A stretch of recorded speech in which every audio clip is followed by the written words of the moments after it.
perdidos en el cosmos. Están todos en el mismo plano. Giran todos en la misma dirección. Es perfecto, es casi increíble. Jeffrey Mercy, astrónomo, describiendo el sistema solar. ¿Cómo construir un universo? Por mucho que te esfuerces, nunca serás capaz de hacerte cargo de qué pequeño, qué espacialmente insignificante es un protón, sencillamente. Demasiado pequeño. Un protón es una parte infinitesimal de un átomo, que es en sí mismo, por supuesto, una cosa insustancial. Los protones son tan pequeños que una pizquita de tinta, como el punto de esta, y puede contener unos 500.000 millones de ellos, o bastante más del número de segundos necesarios para completar medio millón de años. Así que los protones son extraordinariamente microscópicos. Ahora, imagínate, si puedes, y no puedes, claro, que aprietas uno de esos protones hasta reducirlo a una milmillonésima parte de su tamaño normal en el espacio tan pequeño que un protón pareciese enorme a su lado. Introduce después, en ese minúsculo espacio, una onza de materia. Muy bien, ya estás en condiciones de poner un universo en marcha. Estoy dando por supuesto, obviamente, que lo que quieres construir es un universo inflacionario. Si en vez de eso prefirieses construir un universo clásico más anticuado, tipo gran explosión, necesitarías materiales suplementarios. Necesitarías, en realidad, agrupar todo lo que hay, hasta la última mota y partícula de materia desde aquí hasta el límite de la creación, y apretarlo hasta reducirlo a un punto tan infinitesimalmente compacto que no tuviese absolutamente ninguna dimensión. A eso es a lo que se llama una singularidad. En cualquier caso, prepárate para una explosión grande de verdad. Querrás retirarte a un lugar seguro para observar el espectáculo, como es natural. Por desgracia, no hay ningún lugar al que retirarse, porque no hay ningún lugar fuera de la singularidad. Cuando el universo empiece a expandirse, no lo hará para llenar un vacío mayor que él. El único espacio que existe es el que va creando al expandirse. Es natural, pero erróneo, visualizar la singularidad como una especie de punto preñado que cuelga en un vacío ilimitado y oscuro. Pero no hay ningún espacio, no hay ninguna oscuridad. La singularidad no tiene nada a su alrededor, no hay espacio que pueda ocupar mi lugar. Ni siquiera cabe preguntar cuánto tiempo ha estado allí, si acaba de brotar a la existencia, como una buena idea, o si ha estado allí siempre, esperando tranquilamente el momento adecuado. El tiempo no existe. No hay ningún pasado del que surja. Y así, partiendo de la nada, se inicia nuestro universo. En una sola palpitación cegadora, un momento de gloria demasiado rápido y expansivo para que pueda expresarse con palabras, la singularidad adquiere dimensiones celestiales, un espacio inconcebible. El primer animado segundo. Un segundo al que muchos cosmólogos consagrarán carreras en que irán cortándolo en obleas cada vez más finas, produce la gravedad y las demás fuerzas que gobiernan la física. En menos de un minuto, el universo tiene 1.000.000 de miles de millones de kilómetros de anchura y sigue creciendo rápido. Hace ya mucho calor, 10.000 millones de grados. Suficiente para que se inicien las reacciones nucleares que crean los elementos más ligeros, hidrógeno y helio principalmente, con un poquito de litio, un átomo de cada 100 millones. En 3 minutos se ha producido el 98% de toda la materia que hay o que llegará a haber. Tenemos un universo. Es un lugar con las más asombrosas y gratificantes posibilidades, un lugar bello, además.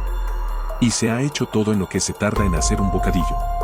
Cuando sucedió ese momento es motivo de cierto debate. Los cosmólogos llevan mucho tiempo discutiendo sobre si el momento de la creación fue hace 10.000 millones de años o el doble de esa cifra u otra cifra intermedia. La opinión más extendida parece apuntar hacia la cifra de unos 13.700 millones de años, pero estas cosas son notoriamente difíciles de medir, como veremos más adelante. Lo único que puede decirse, en realidad, es que en cierto punto indeterminado del pasado muy lejano, por razones desconocidas, se produjo el momento que la ciencia denomina T igual a 0.4. Estábamos de camino. Hay, por supuesto, muchísimo que no sabemos. Y mucho de lo que creemos saber no lo hemos sabido, o creemos que no lo hemos sabido, durante mucho tiempo. Hasta la idea de la gran explosión es una idea muy reciente. Lleva rodando por ahí desde que, en la década de los 20, Georges Lemaitre, sacerdote e investigador belga, la propuso por primera vez de forma vacilante. Pero no se convirtió en una noción activa en cosmología hasta mediados de los 60, en que dos jóvenes radioastrónomos hicieron un descubrimiento excepcional e involuntario.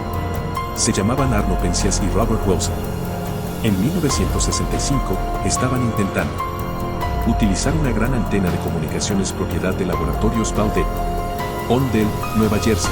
Pero había un ruido de fondo persistente que no les dejaba en paz, un silbido constante y agobiante que hacía imposible el trabajo experimental. El ruido era continuo y difuso. Llegaba de todos los puntos del cielo. Día y noche, en todas las estaciones. Los jóvenes astrónomos hicieron durante un año todo lo que se les ocurrió para localizar el origen del ruido y eliminarlo. Revisaron todo el sistema eléctrico. Desmontaron y volvieron a montar los instrumentos, comprobaron circuitos, menearon cables, limpiaron enchufes. Se subieron a la antena parabólica y pusieron cinta aislante.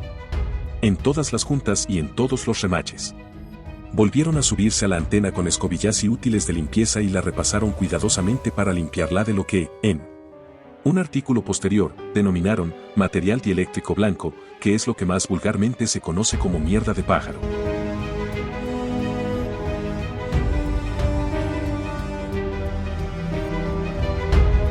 Todo fue en vano. Aunque ellos no lo sabían, a solo 50 kilómetros de distancia, en la Universidad de Princeton, había un equipo de científicos dirigidos por Robert Dicke que estaba intentando encontrar precisamente aquello de lo que ellos se afanaban tanto por librarse. Los investigadores de Princeton estaban trabajando en una idea propuesta por primera vez en los años 40 por el astrofísico de origen ruso George Gamow. Si mirabas a suficiente profundidad en el espacio, encontrarías restos de la radiación cósmica de fondo dejada por la gran explosión. Gamow calculaba que la radiación, después de haber recorrido la inmensidad del cosmos, llegaría a la Tierra en forma de microondas. En un artículo más reciente, había sugerido incluso un instrumento que podría realizar la tarea: la antena de Pau de Ondel. Por desgracia, ni Penzias ni Wilson ni ninguno de los miembros del equipo de Princeton había leído el artículo de Gamow. El ruido que Penzias y Wilson estaban oyendo era, por supuesto, el ruido que había postulado Gamow. Habían encontrado el borde del universo, o al menos la parte visible de él, a unos 145.000 trillones de kilómetros de distancia. Estaban viendo los primeros fotones, la luz más antigua del universo. Aunque el tiempo y la distancia los habían convertido en microondas, tal como había predicho Gamow. Alan Guth, en su libro El universo inflacionario, aporta una analogía que ayuda a situar en perspectiva este descubrimiento. Imagínate que atisbar las profundidades del universo fuese algo parecido a ponerte a mirar hacia abajo desde la planta 100 del Empire State, representando la planta 100 el momento actual y el nivel de la calle, el instante de la gran explosión. Cuando Wilson y Penzias realizan su descubrimiento, las galaxias más lejanas que habían llegado a detectarse se hallaban aproximadamente en la planta 60 y los objetos más lejanos, cuásares, estaban aproximadamente en la planta 20. El hallazgo de Penzias y Wilson situaba nuestro conocimiento del universo visible a poco más de 1 centímetro del suelo del vestíbulo. Wilson y Penzias, que aún seguían sin saber cuál era la causa de aquel ruido, telefonearon a Dicke, a Princeton, y le explicaron su problema, con la esperanza de que pudiese darles alguna solución. Dicke se dio cuenta inmediatamente de que era lo que habían encontrado los dos jóvenes. Bueno, muchachos, se nos acaban de adelantar, explicó a sus colegas cuando colgó el teléfono. Poco después, la revista Astrophysical Journal publicó 2 artículos. Uno de Penzias y Wilson, en el que describían su experiencia con el silbido, el otro del equipo de Dicke, explicando la naturaleza del mismo. Aunque Penzias y Wilson no buscaban la radiación cósmica de fondo, no sabían lo que era. Cuando la encontraron, y no habían descrito ni interpretado su naturaleza en ningún artículo, recibieron el Premio Nobel de Física en 1978. Los investigadores de Princeton solo consiguieron simpatías.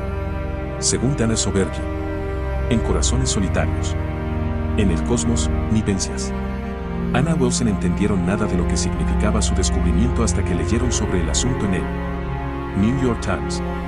Por otra parte, la perturbación causada por la radiación cósmica de fondo es algo que todos hemos experimentado alguna vez. Si conectas la televisión a cualquier canal que tu aparato no capte, aproximadamente un 1% de los ruidos estáticos danzantes que veas se explican por ese viejo residuo de la gran explosión. La próxima vez que te quejes de que no hay nada que ver, recuerda que siempre puedes echar un vistazo al nacimiento del universo. Aunque todo el mundo la llama la gran explosión, muchos libros nos previenen de que no debemos concebirla como una explosión en el sentido convencional. Fue, más bien, una expansión vasta y súbita a una escala descomunal. ¿Qué la provocó? Hay quien piensa que quizá la singularidad fuese la reliquia de un universo anterior que se había colapsado, que el nuestro es solo uno de los universos.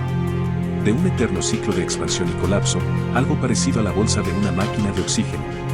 Otros atribuyen la gran explosión a lo que denominan falso vacío, campo escalar o energía de vacío, cierta cualidad o cosa. En realidad, que introdujo una medida de inestabilidad en la nada que existía. Parece imposible que se pueda sacar algo de la nada, pero el hecho de que una vez no había nada y ahora hay un universo constituye una prueba evidente de que se puede.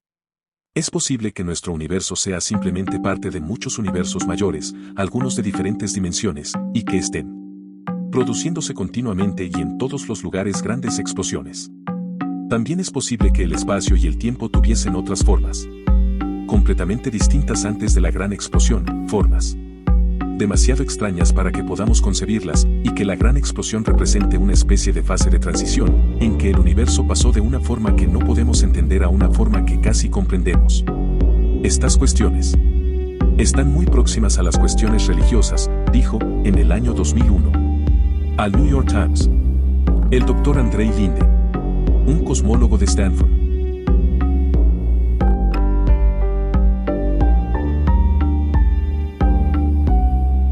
Perdidos en el cosmos.